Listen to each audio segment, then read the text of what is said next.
आज तक स्टोरीज के मुअज़्ज़ज़ नाज़रीन, अस्सलाम वालेकुम। मुअज़्ज़ज़ नाज़रीन इकराम, इससे पहले आप इस कहानी की 95 एक साथ सुन चुके हैं।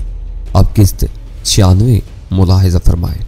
हम सब राजा के हुक्म के गुलाम हैं, मगर सेठ कभी कभी अलमास दादा को भी मुंह लगा लेता है। वीरा का नाम सुनते ही वो अपनी तमाम चोटों को भूलकर सच बोलने की खुदकार मशीन बन गया था, जो बटन दबाते ही चल पड़ी हो। उसके लिए क्या काम करते हो? वीरा का लहजा सर्द हो गया था। जो वो कहता है मादाम, वही हमारा माई बाप है। वो तकरीबन रो देने वाले अंदाज में बोला। कत्ल कर सकती हो? वीरा ने अजीब से लहजे में सवाल किया। किसे मादाम? उसने हकलाते हुए पूछा। राजा या फिर दाऊद को। इस तरह के किसी को कानों कान तुम्हारे बारे में पता न चले। असल तो यही काम है अपना। उसका लहजे में जिंदगी की थोड़ी सी रौनक से मटाई। चाहे वो बदनसीब उस गलतफहमी का शिकार हो गया था कि वीरा उसे अतमाद में लेकर वाकई उससे किसी को कत्ल करवाना चाहती है। तुम हुक्म करो, उसे खुद पता नहीं चलेगा कि उसे किसने मारा। राजा से तो सब खार खाते हैं, मगर मजबूरी है कि जाहिर में हम उसी के मुलाजिम हैं और उसी से तनख्वाह लेते हैं। मगर सेठ, वो लहजा भर के लिए रुका, फिर बोलने लगा। उस पर हाथ डालना बहुत मुश्किल काम है। वो चालाक आदमी है, हर वक्त जैकेट पहने रहता है। उस पर तो गोली भी असर नहीं करेगी। फिर दिन रात बॉडीगार्ड्स भी साथ लगे रहते हैं। उसके अलावा जो हुक्म दो, मुझे अपना गुलाम पाओगी। कत्ल के एतराफ के बाद मौत तुम्हारी सजा है। वीरा ने सर लहजे में कहा। उसके हल्क से कोई एहतजाज अमेज आवाज निकल नहीं पाई थी कि वीरा ने फुर्ती के साथ अपना एक्सप्लोडर निकाला और उसके बदन में गोली उतार दी। खुली फिजा में एक हल्के से धमाके के साथ उसके बदन के चीथड़े उठ गए थे। वापसी का सफर बहुत बोझल था। चौखंडी के कब्रिस्तान से रवाना होने से कबल मैंने वीरा के अकबी निशिस्त के पायदान से रकम का पैकेट निकालकर सुल्तान शाह के हवाले कर दिया था। फिर हम उसी तरतीब से वापस हुए थे जिस तरतीब से वहां पहुंचे थे। पाकिस्तान में ड्रग माफिया 5 सतूनों पर कायम थी, जिनमें से 2 किराए जा चुके थे। तीसरा डावाडोल था, क्योंकि दाऊद की सरबराही 4 नफूस के सहारे चल रही थी। राजा और तुराब बाकी रह गए थे और 2 मारे जा चुके थे। काफी देर बाद जब स्कूट टूटा और गुफ्तगू का आगाज हुआ तो वीरा ने उस अड्डे पर जाने के अज़्म का इजहार किया जहां हम दोनों को अगवा करके ले जाया जाना था, मगर मैंने उस ख्याल को सख्ती के साथ मुस्तरद कर दिया। दाऊद इतना अहमक नहीं था कि उस अड्डे पर बैठकर वीरा के लाए जाने के इंतजार करता। वहां पहुंचने के बाद इम्कान यही था कि हम बहुत निचले दर्जे के कारकुनों से तसादुम में उलझकर अपना वक्त और तवानाई बर्बाद करने के साथ ही दाऊद को भी खुले खतरे से आगाह कर देते, जबकि अपने 2 आदमी को खामोशी से गायब होने के सबब दाऊद सख्त जहनी अजियत और परेशानी से 2-4 हो सकता था। लेकिन फिर भी अपने असल दुश्मन को शिनाख्त करना उसके लिए दुश्वार होता। उसका प्रोग्राम यही रहा होगा कि अगर मकतूल हमें अगवा करके मुकर्रर अड्डे पर ले जाने में कामयाब हो जाता तो वो राजा को मुतल्ला करता। फिर दाऊद फातिहाना शान से वहां पहुंचता। वीरा के साथ मुझे मौजूद पाकर दाऊद के लिए पूरी सूरत हाल को समझना जरा भी दुश्वार न होता और हम दोनों ही बदतरीन मसाइब का शिकार हो जाते। मगर मेरे लिए हैरान कुन बात यह थी कि दाऊद के हवारी वीरा के वजूद से बाखबर थे, जबकि मैं अपनी दानिश में तंजीम में खासे अहम रुतबे का मालिक रहा था। मगर मुझे कभी वीरा के वजूद की भनक भी न मिल सकी थी। मेरे इस्तफसार पर वीरा ने बताया कि A2, B1, B4 और C1 वगैरह तंजीम के निचले दर्जे के कारिंदे थे, जिन्हें बज़ाहिर इतने इख्तियारात दिए जाते थे कि वो खुद को कलीदी ओहदेदार तस्वुर करते हुए तंजीम के मुफादात के लिए जान की बाजी भी लगाने से गुरेज नहीं करते थे, जबकि दर हकीकत उनकी हैसियत मछली के शिकार के लिए लगाए जाने वाले चारे से ज्यादा नहीं थी। जब भी जरूरत पेश आई, तंजीम के हकीकी हुक्मरानों ने बेरहमी के साथ उनकी गर्दनें कटवा दी। तंजीमी इक़्तिदार का सरचश्मा 5 बड़ों का ग्रुप था, जिनकी तयशुदा जिम्मेदारियां थी, लेकिन तंजीमी अमूर की खातिर उनकी भी दर्जाबंदी की गई थी, जिसमें वान होफ सबसे ऊपर था। दाऊद के 4 जानिसार तो अब सामने आए थे, मगर वीरा का ख्याल था कि उन सब ही ने अपना अपना मुख्तसर ज़ाती गिरोह बनाया हुआ था, जिसके जरिए वो अपने अहकामात नाफिज कराने की कुव्वत रखते थे। तंजीम के उन 5 बड़ों को वीरा के बारे में बखूबी इल्म था और शायद वो उससे खाइफ भी रहते थे। लिहाजा ये कोई गैर मुतवक्का बात नहीं थी कि दाऊद या किसी दूसरे ने अपने हवारियों को वीरा के वजूद से बाखबर रखा हो। मेरे इसरार पर वीरा ने राजा के अड्डे का रुख करने का इरादा तो तर्क कर दिया, लेकिन अपने जिबली तकाजों के तहत मुझे अपने साथ ले जाने पर अड़ गई। सच्ची बात यह थी कि मार्टिन का घर मखदूश होने के बाद मेरे लिए शहर में कोई महफूज ठिकाना नहीं रहा था। मुझे खुद को हर कीमत पर तंजीम के लोगों की निगाहों से बचाना था, ताकि वो मेरे वजूद से लाइल्म उसी ख्याल में मगन रहे कि मैं लायर्स कॉटेज की तबाही के साथ ही मौत के मुंह में चला गया था। मगर रुपोशी की खातिर वीरा के साथ कयाम मेरे लिए कैद से हरगिज़ कम न होता। मैं सुल्तान शाह के साथ मिलकर कुछ और ही मंसूबाबंदी करना चाह रहा था और वीरा को अपने उस प्रोग्राम से लाइल्म रखना चाहता था। इसलिए वीरा के सर से वो भूत उतारना जरूरी था। जब मैंने उसे याद दिलाया कि लाहौर से वापसी पर उसने खुद मुझे दूर रहने का मशवरा दिया था, तो अब क्यों साथ ले जाने पर मुसर हो रही थी, तो उसने बताया कि उस वक्त हालात गैर यकीन थे। अब शुबहात की धुन छट चुकी थी और वो अपने हरीफों से आगाह हो चुकी थी। रही सही कसर निगरानी करने वाले की मौत ने पूरी कर दी थी। उसे यकीन था कि कलील सी मुद्दत में अपने 2 वफादार आदमियों की पुरस्कार गुमशुदगी के बाद दाऊद रहे सहे 2 आदमियों को दाव पर लगाने की जसारत नहीं कर सकेगा। हम वीरानों को बहुत पीछे छोड़कर जग रोड स्टेशन से आगे शहर के आबाद इलाके में दाखिल हो चुके थे और वो बहस जारी थी। मैंने वक्त हासिल करने के लिए प्यास का बहाना करते हुए वीरा को लंबे सड़क वाकई एक स्नेक बार पर गाड़ी रोकने पर मजबूर कर दिया। सुल्तान शाह ने हमारी तकलीद की थी क्योंकि वो प्रोग्राम से लाइल्म था। सुल्तान शाह की तरफ जहन मफजूल होते ही मुझे एक माकूल बहाना सूझ गया।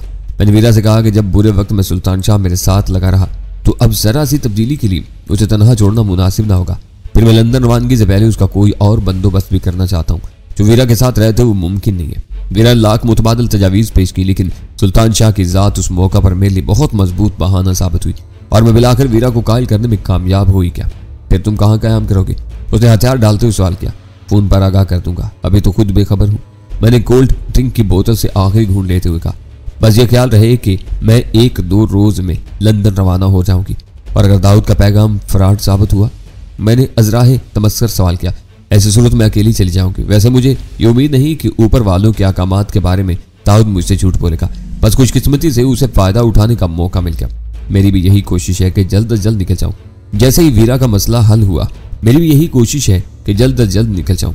गजाला सब मिलकर मुझे भूल तो नहीं जाओगे? उसने हंसते हुए सवाल किया लेकिन उसके लहजे में कसक मौजूद थी। मोहब्बत और दोस्ती 2 अलग रास्ते होते हैं जो कभी एक दूसरे को नहीं काटते। मैंने संजीदगी के साथ कहा, तुमको दोस्त बनाया है और ये दोस्ती निभाता रहूंगा। याद रखना क्या कह गए हो। नुमानी खेद लहजे में बोला, ऐसा ना हो कि तुम्हें अपना वादा याद दिलाने के लिए दोबारा गजाला को अगवा कराना पड़ जाए। वो नौबत तो बाद में आएगी, पहले इससे मुलाकात तो होने दो। मैंने हंसकर कहा। मंजिलें अलग हो गई थी लिहाजा मैं वही वीरा को अलविदा कहकर सुल्तान शाह की गाड़ी में सवार हो गया। वीरा ने बहुत तेजी के साथ गाड़ी वहां से निकाली थी। शायद मेरा रवैया उसके लिए मायूसी और दिल आजारी का सबब बना था। सुल्तान शाह तवील तन्हाई से उकताया हुआ था। उसने अपनी गाड़ी की रफ्तार सुस्त रखी और देखते ही देखते वीरा की कार ट्रैफिक के हजूम में लहरिए बनाती हमारी नजरों से ओझल होगी। मैंने सुल्तान शाह के पूछने से पहले ही उसे हिल पार्क से चौकंडी के कब्रिस्तान तक पहुंचने की कहानी इख्तिसार के साथ सुनाना शुरू कर दी। और अब मसला है कयाम का। मैंने वो रुदाद खत्म करने के बाद आखिर में कहा, मैं खुद इस बारे में सोच रहा था। लाडी रेलवे क्रॉसिंग के सामने से गुजरते हुए मुझे ख्याल आया था कि कायदा आबाद में भी मेरे कई शनासा रहते हैं।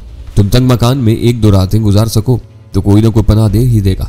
उन सादा दिल लोगों में हम ज्यादा ऊंची न हाँक सकेंगे। बेहतरीन तजवीज़ है। मैंने बिला तामुल उससे इत्तेफाक राय करते हुए कहा, हम शहर में होते हुए भी शहर के बाहर होंगे।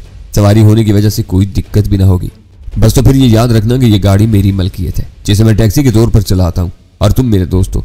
याद क्या रखूं, हकीकत भी यही है। मैंने कहा, गाड़ी के तुम मालिक हो। इसे लावारत छोड़ने से बेहतर होगा कि लंदन जाते हुए अपने उस मोहसिन ही को दे देना जो हमें पनाह देगा। पनाह देने वाले की तो लाठी निकल आएगी। वो कहकर मारते हुए बोला, वो यही समझेगा कि कार चोरी की है, वरना इस दौर में इतने कीमती तोहफे कौन किसी को देता है। अगले ट्रैफिक सिग्नल से सुल्तान शाह ने यू टर्न लेकर कार को वापस घुमा लिया। अब हमारा रुख दोबारा लांडी की तरफ हो चुका था। अब रकम भी हाथ आ गई है। हमें कोशिश करना चाहिए कि कल हर कीमत पर यहाँ से निकल जाए। यहाँ रुके रहे तो दोबारा दुश्वारियों से दो चार हो जाएंगे। मैंने रकम का लिफाफा खोलकर क्रेडिट कार्ड और उससे मुतअल्लिका जाली शनाख्ती कागजात निकालते हुए कहा, वीरा बहुत जिद्दी तबीयत की मालिक है। हो सकता है कि हमारी दोनों की मौजूदगी से शह पाकर वो दाऊद से उलझ ही पड़े। ये औरत कुछ अजीब ही खमीर से बनी हुई मालूम होती है। मालूम होना क्या मानी रखता है, वो तो है ही।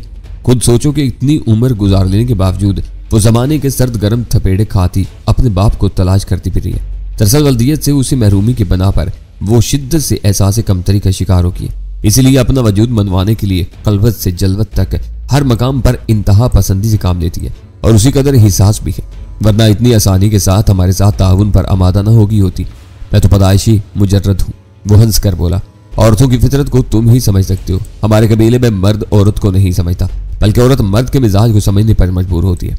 रवायत के तौर पर शायद ये दुरुस्त हो, लेकिन रसूलन ये रवैया गलत है। औरत अगर महबूबा या बीवी होती है तो माँ और बहन भी होती है। इन रिश्तों को किसी तरह नजरअंदाज नहीं किया जा सकता। तुम यही तो नहीं समझ सकते। वो एक गहरा सांस लेकर बोला, माँ सिर्फ माँ होती है और बहन सिर्फ बहन। बहन को औरत समझना गाली होती है। औरत तो बस बीवी ही होती है जिससे अपनी मर्जी पर चलाया जा सकता है। फासला तवील था और मौजूद दिलचस्प, लिहाजा मैं भी पसपाई इख्तियार करने के बजाय उसके साथ बहस में उलझा रहा और उसी असना में गाड़ी शाहराह से दाहिनी तरफ मुड़कर उस खूनी रेलवे क्रॉसिंग से गुजर गई जो हर बरस मुतअद्दिद इंसानी जानों की भीड़ लेने के बावजूद बदस्तूर शहर की मसरूफ तरीन आम गुजरगाहों में शुमार होता था। क्रॉसिंग से आगे उसे आबादी की तरफ मुड़ते देखकर मुझे अचानक एक अहम नुक्ता याद आ गया। किसी बाल बच्चेदार दोस्त के यहाँ ना पहुंच जाना, मैं घुट कर रह जाऊंगा। यहाँ सब गरीब और मजदूर तबका रहता है। जो सपाट लहजे में कहने लगा, जो पुराने हैं उन्होंने बाल बच्चे भुला लिए हैं। नई नस्ल के बेशतर मजदूर टोलियों की सूरत में इज्तिमाई जिंदगी गुजारते हैं। ठिकाना उन्हीं के पास मिल सकेगा। बाल बच्चेदारों को तो खुद सर छुपाए रखने में दुश्वारी होती है, बल्कि कभी कभार तो माँ बाप उकताकर बच्चों को खुद बाहर हाँक देते। वो बेचारे हमें कहाँ जगह दे सकेंगे, उनका तो रुख करना भी मुनासिब ना होगा। उसी सड़क पर एक जगह गुंजाइश देकर सुल्तान शाह ने कार कच्चे में उतार कर पार कर दी। तुम बैठो, मैं जरा सी देर में वापस आता हूँ। ये कहकर वो चला गया। बुनियादी तौर पर वो झोंपड़ियों और नीम पुख्ता मकानात पर मुश्तमिल रहायशी इलाका था, लेकिन उसी के दरमियान जा बजा चाय खाने और रोजमर्रा जरूरियात के अशिया की दूसरी दुकानें भी थी। कुर्ब जवार में बड़ी छोटी फैक्ट्रियां वाक़ होने की वजह से उस सड़क से हर लम्हे नित नए मॉडलों की चमकती धमकती गाड़ियां गुजरती रहती होंगी। मगर वहां रहने वालों के लिए यह बात अजीब सी थी कि उनकी बस्ती में रहने वाले किसी शख्स का मुलाकात ही रिक्शा या टैक्सी के बजाय एक माकूल सी प्राइवेट कार का मालिक हो। बच्चे दूर खड़े गाड़ी की तरफ देखकर सरगोशियां करते रहे, लेकिन किसी ने करीब आने की कोशिश नहीं की। चंद मिनट बाद सुल्तान शाह आया तो खुश था। चलो, गुलबादशाह मौजूद है। मैं कार का दरवाजा मुकफ्फल करके उसके साथ हो लिया। इस बार हम मेन रोड से हटकर एक गली नुमा बाजार में दाखिल हुए थे और 100 कदम चलकर सुल्तान शाह एक मुख्तसर से चाय खाने के सामने रुक गया, जहां एक चबूतरे पर बनी हुई अंगीठियों पर गंदी पतीलियों और चाय दानियों में पानी जोश खा रहा था और फिजा चाय की तेज बू से लबरेज थी। चबूतरे पर बैठा हुआ शख्स पंजों के बल आगे झुककर बड़े तबाक के साथ मुझसे मिला था, मगर निगाहें चार होते ही उसके चेहरे पर पल भर के लिए अजीब सी कैफियत आकर गुजर गई, जिसे मैं कोई मानी न पहुंचा सका। मेरी मजाज पुरसी के साथ वो चंद सानियों तक सुल्तान शाह के साथ पश्तो में रस्मी गुफ्तगू करता रहा। फिर उसके इमाम पर सुल्तान शाह मुझे लेकर अंदर बढ़ गया और हम दीवार के साथ बनी हुई सीमेंट के पुख्ता बेंचों में से एक पर बैठ गए, जहां पहले ही 3-4 गाहक अपने सामने पड़ी हुई चौबी मेज पर चाय की प्यालियां सजाए किसी पुरजोश बहस में मसरूफ थे। चाय साज कारखाने और मालकाना बैठक पर मुश्तमिल चबूतरे समेत उस होटल का रकबा मुश्किल 15 फुट के मुरब्बा पर मुश्तमिल होगा, मगर अंदर जगह की कमी को बाहर 24 बेंचें डालकर पूरा कर लिया गया था। लेकिन हैरत की बात यह थी कि बाहर के मुकाबले में अंदर छत की बुलंदी खासी कम थी, जिसका उकदा जरा सी कोशिश के बाद हल हो गया। होटल की अंदरूनी छत आयनी शहतीरों पर रुकी हुई थी और उसमें चबूतरे के करीब एक जगह इतना खला नजर आ रहा था कि उसमें से आदमी गुजर कर ऊपर जा सकता था। हमारे दाखिल होने पर वहां पहले से मौजूद ग्राहकों की तवज्जो चंद सानियों के लिए हमारी तरफ मबसूर हुई थी, लेकिन फिर वो हमारी तरफ से बेपरवाह नजर आने लगे थे। उस असना में गुल बादशाह, जो होटल का मालिक होने के साथ वहां का वाहिद हुनरमंद कारीगर भी था, अपनी गद्दी पर एक बाहर वाले को बिठाकर दोबारा मिजाज पुरसी करता हुआ हमारे पास आ बैठा। उस बार उसने मेजबानी के आदाब मलहूज रखते हुए खड़ी उर्दू का सहारा लिया था, जो मैं बासानी समझ सकता था। दूसरा बार वाला फौरन ही मेज पर ताम चीनी की एक सब्ज कैतली में चाय और 3 प्याले रखकर गया और गुल बादशाह ने चाय प्यालियों में ढेलते हुए सुल्तान शाह से तवील गैर हाजिरी का शिकवा शुरू कर दिया। उस दौरान में मैंने महसूस किया कि गुल बादशाह बार बार मेरी तरफ ठेके जा रहा था। सुल्तान शाह ने उसे बताया कि हम दोनों हैदराबाद से आए थे। इरादा यह था कि किसी होटल में शब बसरी के बाद मैं अगले दिन शहर की सैर करता और सुल्तान शाह अपने काम से फारिग होकर शाम में मुझे लेता हुआ वापस लौट जाता। होटल गया तो लानत है गुल बादशाह पर। मेजबान होटल का नाम सुनते ही हस्बे तवक्का भड़क गया। बरादर नईम को अगर हमारा डेरा पसंद नहीं तो तुम इसे होटल छोड़कर इधर आ जाओ, रात हम बाएं करेगा, रात में हम बातें करेगा। तारुफ के दौरान उसके दरमियान मेरा नाम नईम ही करार पाया था। पसंद की बात नहीं गुल बादशाह, मैंने अनजान बनते हुए नर्म लहजे में कहा। अभी तो मैंने तुम्हारा डेरा देखा भी नहीं, मगर कुछ नहीं। गुल बादशाह ने मेरी बात काट दी। हमारा डेरा ये है, इधर ऊपर। उसने हाथ के पुरजोर इशारों के साथ कहा। सुल्तान खाना हमारा भाई है, तुम इसके साथ आया तो तुम भी हमारा भाई है। ऊपर सेठ लोग वाला नखरा टकरा नहीं है, सीधा जमीन पर गद्दे का बिस्तर है। बस यही मजबूरी है। सुल्तान शाह बेबसी के साथ बोला। मेरे साथ 10 आदमी भी होंगे तो गुल बादशाह अपनी छत की मजबूती की परवाह किए बगैर एक को भी कहीं और शब्बाश न होने देगा, वरना नाराज हो जाएगा। इसीलिए जब मैं जल्दी में आता हूँ तो इससे मिले बगैर लौट जाता हूँ। ओए ब्रादर, दिल मजबूत होना चाहिए। वो खासी कुव्वत के साथ अपने बाएं पहलू पर हाथ मारकर बोला। छत गिरेगा तो गुल बादशाह तुमसे पहले नीचे तवेगा। अभी किस्सा खल्लास, चाय पीकर तुम ऊपर चढ़ जाओ, थोड़ी देर में भी तुम्हारे पास आता हूँ। हमारा मसला खिलाफत वक़ा बहुत आसानी के साथ हल हो गया था। सुल्तान शाह ने उसे गाड़ी के बारे में बताया तो उसने सिर्फ रंग मालूम करके उसे मुतमिन कर दिया कि वो ऊपर आने से पहले किसी की जिम्मेदारी लगा देगा कि वो गाड़ी के करीब ही सोए। उसे फिक्रमंद होने की जरूरत थी। चाय नोशी के दौरान मेरी मुतजस्सिस निगाहें वहां कोई सीढ़ी तलाश करती रही जिसके जरिए 2 छत्ती पर पहुंचा जा सके, मगर वहां ऐसी कोई चीज मौजूद नहीं थी। पहला इजलास बर्खास्त होते ही वो तजस्सुस भी दूर हो गया। चबूतरे पर चढ़कर पहले उंगलियों फिर हथेली के जोर पर अपना वजूद ऊपर उठाते हुए मुझे एहसास हुआ कि वो खालिस मर्दाना डेरा था। सिन्फ नाजिक को कहीं उस मुशक्कत से गुजरना पड़ता तो पंजे से कलाई, शाने और कमर तक कोई जगह मोच से न बचती। रही से कसर कशिश शकल पूरी कर देती, जो असाब कमजोर पड़ते ही पूरे वजूद को चबूतरे के रास्ते संगलाज फर्श पर दे मारती। दो छती हर लिहाज से साफ सुथरी और आराम देती। एक दीवार में कद अदम आईने के बाद जितनी जगह मुयस्सर थी सब मुल्की और गैर मुल्की अदाकारों के रंगीन पोस्टरों से सजा दी गई थी। रेडियो टीवी के अलावा मुख्तसर सा VCR भी मौजूद था।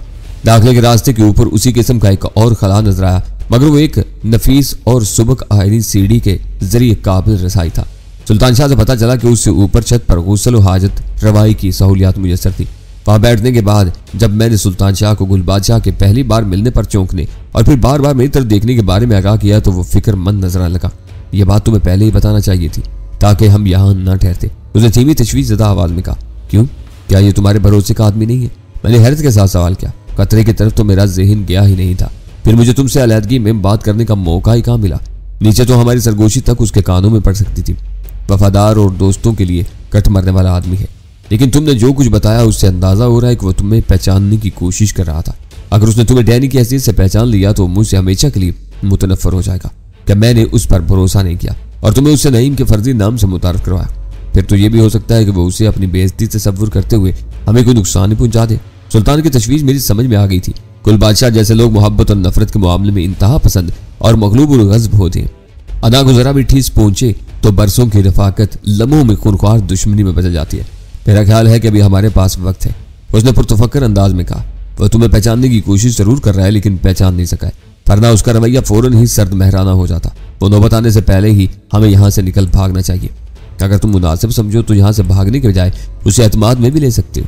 बड़ी खूबसूरती से बात बनाई जा सकती है कि नीचे गाहकों की मौजूदगी में तुमने मेरा असल नाम बताना मुनासिब न समझा। गुल बादशाह का नाम मेरे जहन में है न शक्ल। हमें यह देखना होगा कि उसने मुझे किस हवाले से पहचाना है। ठीक है, मैं उसे यहीं बुलाता हूँ। ये कहकर सुल्तान शाह 2 से निकासी वाले कला के करीब पहुंचा और गुलखाना को आवाज थी। जवाब नीचे से किसी ने पश्तो में जवाब दिया और सुल्तान शाह भी उसी जुबान में कुछ कहकर वापस लौटा। पता चला कि गुल बादशाह होटल से कहीं गया हुआ था। सुल्तान शाह ने उसके जानिशी को पैगाम दे दिया था कि जैसे ही वापस आए उसे ऊपर भेज दिया जाए, क्योंकि एक फौरी काम दरपेश था। वो इस वक्त कहाँ गया होगा? होटल छोड़कर, मैंने तशवीशज़दा लहजे में कहा। हो सकता है कि गाड़ी की देखभाल के लिए किसी को हदायत देने गया हो। सुल्तान शाह ने सरसरी से लहजे में कहा, हमें उसकी तरफ से इतना बदजन नहीं होना चाहिए। मैंने इसरारी तौर पर सिगरेट सुलगाली और सूरत हाल पर गौर करने लगा। कुल बादशाह सुल्तान शाह का दोस्त था, इसलिए मैंने उसके मशवरे पर खामोशी तो इख्तियार कर ली थी, लेकिन मेरे जहन पर फिक्र सवार हो गई थी।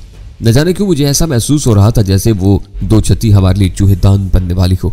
जब बेचैनी हद से तजावुज करने लगी तो मैं सिगरेट पीते हुए कमरे में चहलकदमी करने लगा।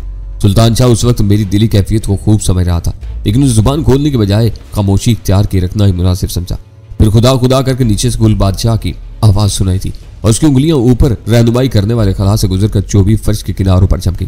पलक झपकने में वो ऊपर आ चुका था। उससे पहले मैं भी अपना इस्तरारी अंदाज दबाकर नीचे बैठ चुका था। कहो सुल्तान खाना, क्या बात है? उसने हाथ झाड़ते हुए बिदकल्फाना लहजे में सवाल किया। बैठ जाओ, तुमसे कुछ अहम बातें करना है, सुल्तान शाह ने संजीदगी के साथ कहा और बगौर मेरे चेहरे की तरफ देखते हुए हमारे करीब ही बैठ गया। तुम कहाँ गए हुए थे बरातर? मैं नरम लहजे में जानना चाहा। हमारे को गर्क करो यार, तुम अपना काम बोलो। हम परेशान है कि सुल्तान को हमारा क्या जरूरत पड़ गया। उसके लहजे से वाकई तशवीश का इजहार हो रहा था। नीचे तुम्हारे गाहक बैठे हुए थे, इसलिए मैं खुलकर बात न कर सका। सुल्तान शाह नपतुल अल्फाज में एहतियात से अपनी बात शुरू की।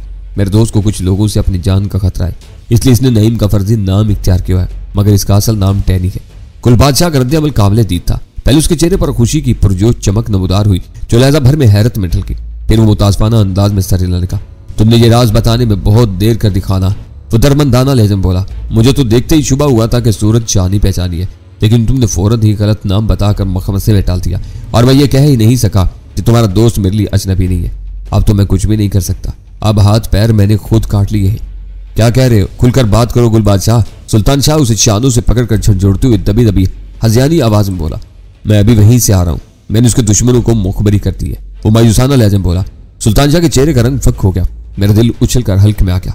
आखिरकार मेरे बदतरीन खदशात ने हकीकत का रूप धार ही लिया था। ये तुमने क्या किया गुलखाना? सुल्तान शाह दोनों हाथों से अपना सर थाम कर रहा। सच्ची बात। वो अपनी शहादत की उंगली अपने सीने पर रखकर बोला, मैं समझा कि ये दोस्त तुमको भी उल्लू बनाता है।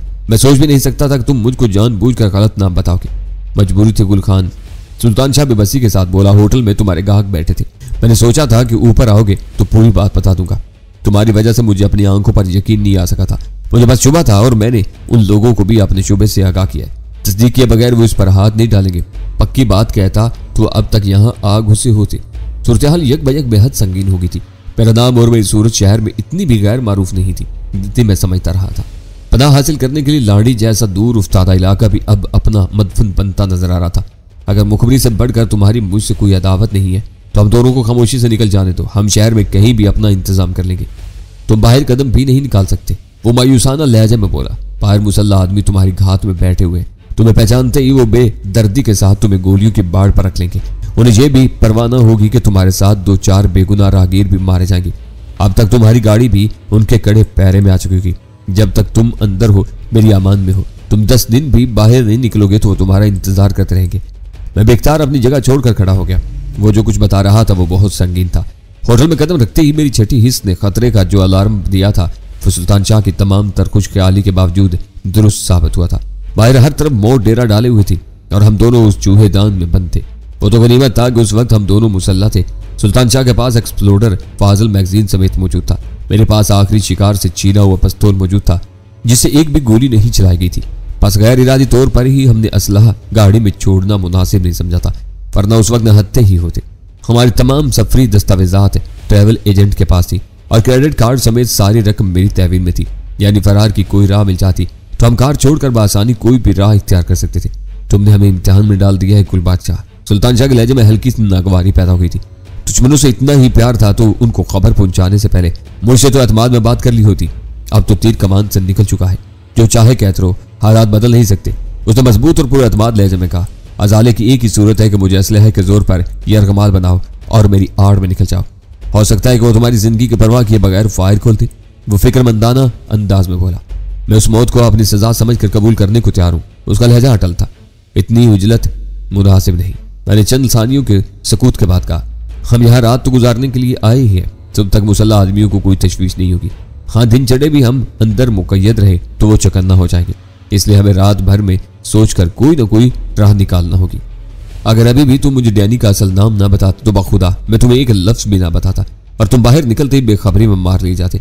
तुम सच बोले तो मुझे भी मजबूरन जुबान खोलना पड़ी, वरना जैसे तुम मेरे दोस्त हो उसी तरह तुम्हारा दुश्मन मुझे हसीस है।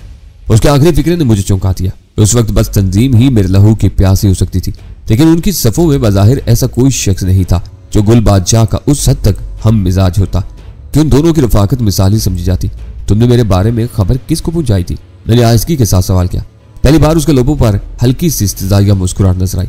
बड़ी अजीब बात है बरादर कि तुम अपने दुश्मनों को इतनी जल्दी फरामोश कर बैठे हो, जबकि तुम्हारा नाम तुम्हारे दुश्मनों के बही ख्वाहों के दिलों पर भी नक्श है। जब दुश्मन कई हो तो ऐसा ही होता है गुलखाना। सुल्तान शाह ने लुकमा दिया। राजू, उसके होंठों से सरसाती हुई आवाज निकली, मगर मुझे टटोलने पर भी अपने हाफजे में वो नाम कहीं ना मिल सका। सुल्तान शाह इस रफ्तार तलब निगाहों से मेरी तरफ देख रहा था। चाहे तुम उसे भूल के, लेकिन वह आज तक अपने जवान भाई के खून का दाग सीने से लगाए तुम्हें ढूंढता फिर रहा है। वो कह रहा था और मेरे जहन में यकमयक कई बरस पुराना वो वाकया ताज़ा हो गया था जिसमें राजू एक किरदार था। वो उस वक्त की बात थी जब लोग हीरोइन के नाम से कतई ना वाकिफ थे और मैं अपने 3 साथियों समेत शहर में चर्स की तकसीम और फरोख्त के कारोबार में तंजीम की अजारतदारी का अमली निगरान था। ये वो दौर था जब हम सब सिकंदर अली की खौफ आवर आवाज के असीर थे और चर्च की फरहमी यकलख्त मौकूफ करके शहर में हेरोइन फैलाने का प्रोग्राम आखिरी मराहिल में था। उस जमाने में ईसा खान नामी एक ट्रांसपोर्टर ने राजू के ताउन से लांडी में वाकई उसके होटल की आड़ में उस चर्च की फरोख्त शुरू करा दी थी जो वो फाजिल आमदनी के लालच में अपने ड्राइवरों के जरिए थोड़ी मिकदार में मुल्क के बालाई इलाकों से मंगवाता था।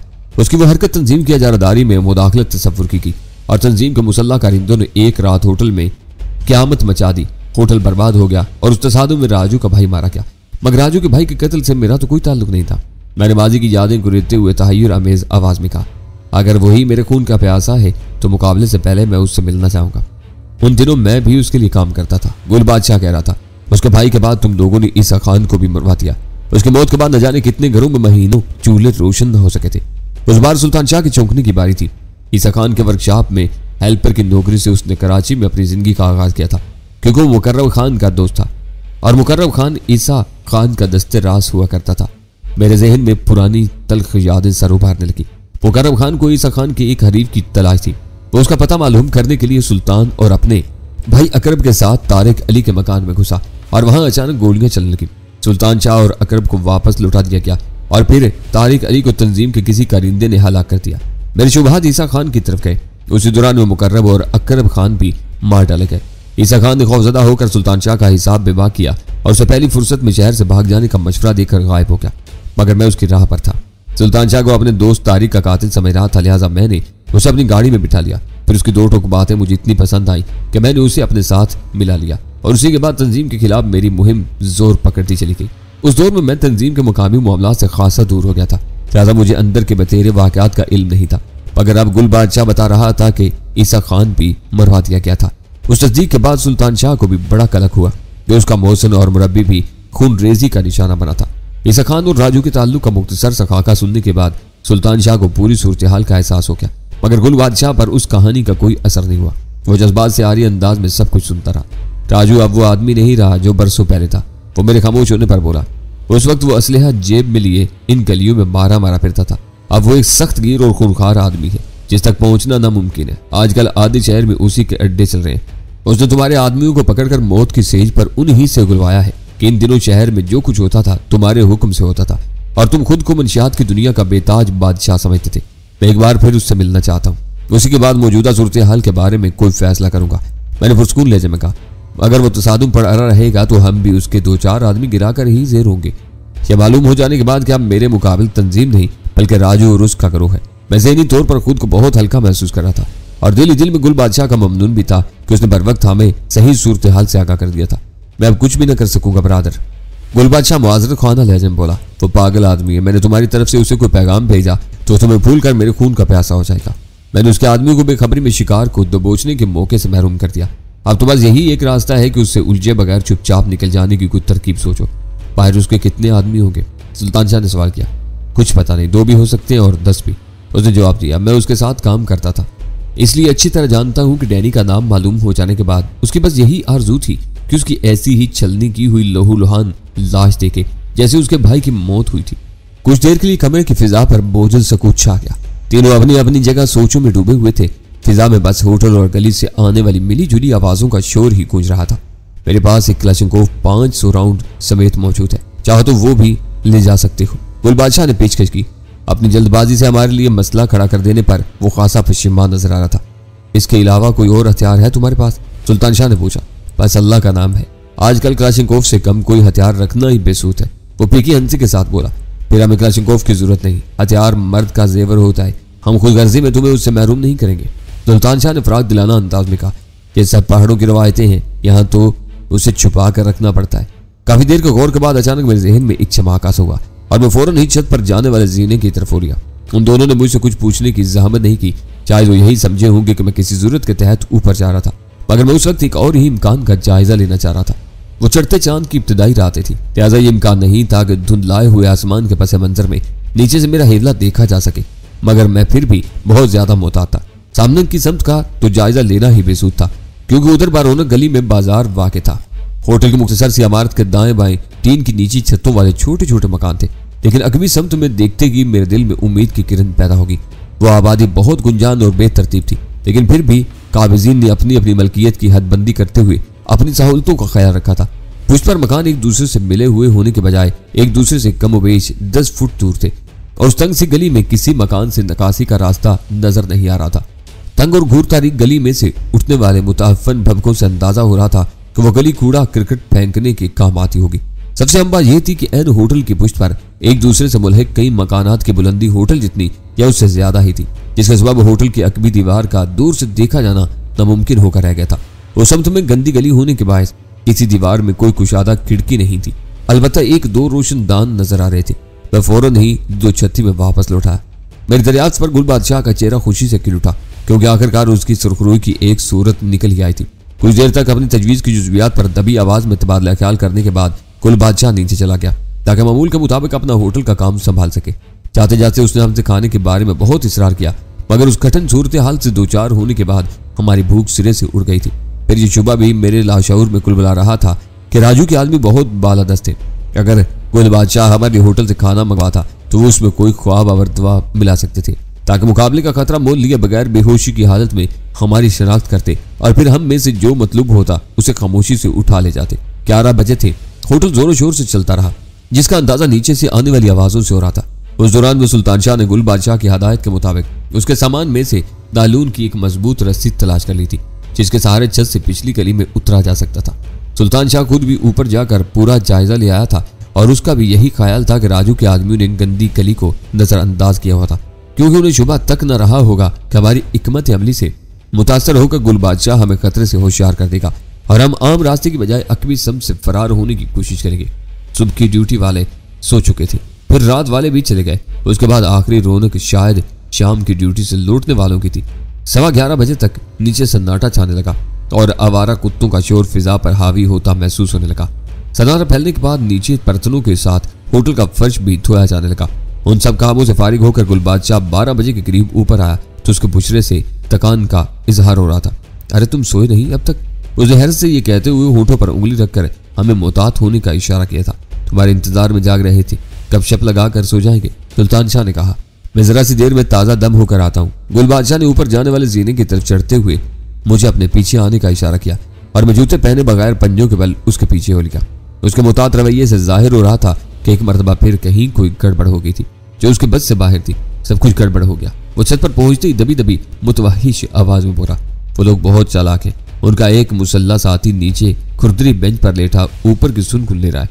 वहां हम बात करना तो दरकिनार, हिलजुल भी नहीं सकेंगे। उसके बाकी साथी कहाँ हैं? होटल बंद होने तक आते जाते रहे थे, अब कुर्बो जवार में छुपे हुए होंगे।